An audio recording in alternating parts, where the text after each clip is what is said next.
Assalamualaikum warahmatullahi wabarakatuh. Selamat siang Profesor Hasna Faiza dan teman-teman semua. Perkenalkan, nama saya Nanda Ide Brilaniahas dari kelompok 10. Sebagai penyaji kedua, saya akan menjelaskan materi saya yang berjudul Implikator Percakapan. Pertama-tama, marilah kita ucapkan puji dan syukur kepada Tuhan Yang Maha Esa, karena atas rahmat dan karunia-Nya lah kita diberi kesehatan hingga saat ini. Sebelum memulai penjelasan saya, izinkan saya terlebih dahulu untuk mengucapkan terima kasih kepada Profesor Hasna Faiza selaku dosen pengampu mata kuliah Linguistik Umum, karena telah memberikan saya kesempatan untuk membuat video pembelajaran ini. Baiklah, sebelum itu, saya akan meminta izin kepada Profesor Hasna Faiza untuk mengizinkan saya menjelaskan materi saya. Bismillahirrahmanirrahim. Saya akan memulai penjelasan materi saya, yaitu implikator percakapan. Pengertian implikator percakapan. Di penjelasan saya ini, saya akan menjelaskan pengertian implikator berdasarkan teori dari Grice pada tahun 1975. Implikator percakapan adalah seorang pembicara yang mempunyai maksud tertentu saat ia mengujarkan sesuatu.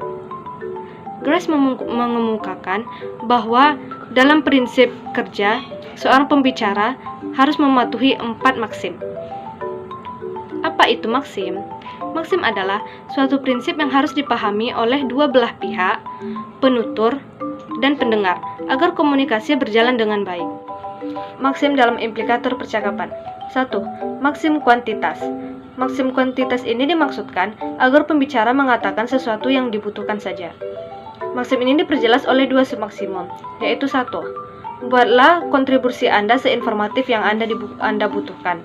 2. Jangan buat kontribusi Anda lebih dari yang dibutuhkan. Contohnya,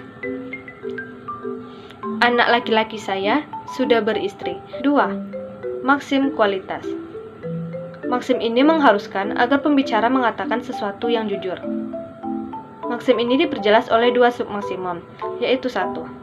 Jangan mengatakan sesuatu yang Anda yakini salah. 2. Jangan mengatakan sesuatu yang buktinya tidak cukup.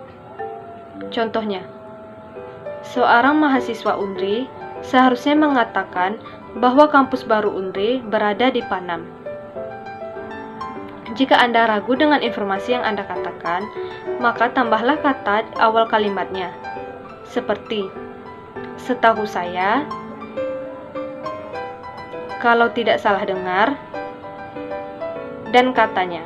Tambahlah kata-kata tadi agar kalimatnya memenuhi maksim kualitas. Yang ketiga, maksim relevansi. Maksim ini mengharuskan peserta percakapan memberikan kontribusi yang relevan dengan situasi pembicaraan. Contohnya, Imam bertanya, "Kita mau makan apa?" Rolly menjawab, "Makan nasi goreng aja." Imam bertanya, "Kita mau makan apa?" Rolly menjawab, "Setelah ini kita main game aja deh." Dari contoh yang saya katakan tadi, dapat diketahui bahwa tuturan A dan tuturan B sama-sama menggunakan maksim relevansi, sedangkan tuturan D tidak memenuhi maksim relevansi. Agar bisa memenuhi maksim relevansi, di awal kalimatnya kita harus menggunakan seperti ngomong-ngomong, oh iya, atau sambil lalu. Maka, kalau kita menggunakan kata tambahan tadi, dari kalimat di atas bisa memenuhi maksim relevansi. Yang keempat, maksim cara. Maksim cara ini mengharuskan peserta percakapan berbicara secara langsung, lugas, dan tidak berlebihan. Contoh dari maksim ini adalah, Imam bertanya, "Mau yang mana? Merah atau biru?" Zaza menjawab, "Yang biru saja, warnanya lebih bagus." Imam bertanya, "Mau yang mana, merah atau biru?" Zaza menjawab, "Sebetulnya kedua-duanya sama bagus. Biru bagus di siang hari, dan merah bagus di malam hari." Dari percakapan yang saya jelaskan tadi, tuturan A dan B sama-sama menggunakan maksim cara, sedangkan tuturan D tidak memenuhi maksim cara.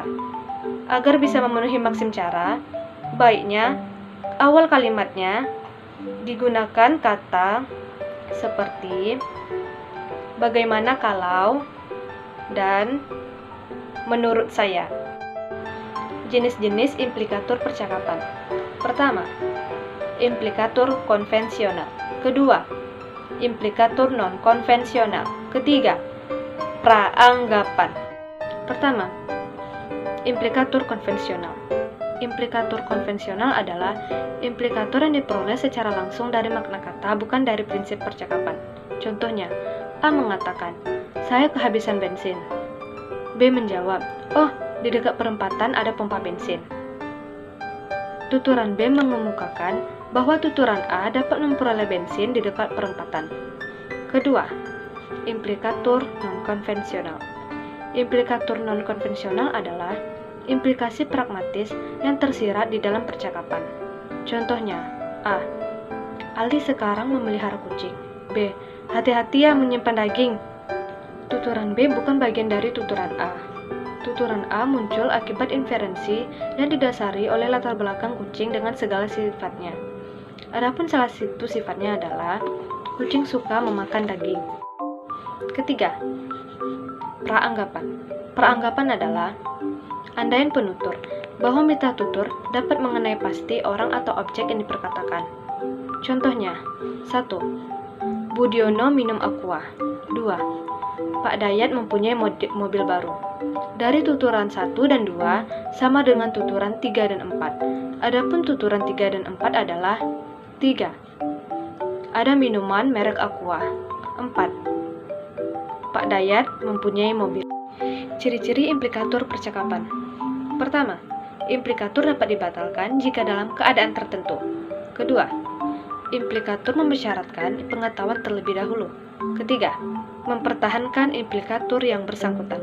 Keempat, kebenaran dari isi implikator percakapan bukan bergantung pada kebenaran yang dikatakan. Sekian dari penjelasan materi saya terkait implikator percakapan. Lebih dan kurang saya mohon maaf. Wabillahi taufiq wal hidayah. Wassalamualaikum warahmatullahi wabarakatuh.